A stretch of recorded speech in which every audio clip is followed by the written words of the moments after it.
Alans áttast að tap í hörkuleika móti Stjörnunni. Þeir eru inni í þessar tíman en eru svolítið eldaðir ekki? Já. Þeir eru svona að vera eldaði í frákvöldum sérstaklega í fyrri hálfleik. Voru með ekki alveg nóg fysikal. Já. Fyrir óskæðum til hamingju. Vel að setja komnir. Svo í seinni hálfleik settu þeir bara rosalega stór skot.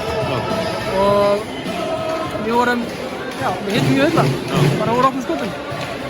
Það var kannski einhvern veginn lág munurinn þegar vorum að reyna að ná þeim, en þetta hittaðist ekki. Komið sjóðandi heitir inn í þennan bikarúrslitaleik. Skipti það einhverju máli eða var þetta bara algjörlega nýtt? Yfir að þeir eru búin að vinna 7-8 í röð í deildinni.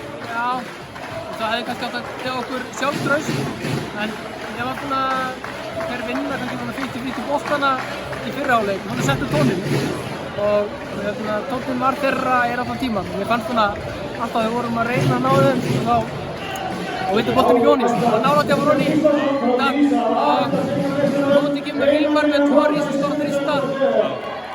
Þeir náðu alltaf að svara áhlaupunum og bara vel gert með þeim, þess að það var bara frábæra leik. Hvað þýðingu hefur þetta verið restum af tímabilinu? Ég meina, menn verður aðeins minna ryðgaðir á morgun og feskar á æfingu á mánudaginn. Það ekki bara? Best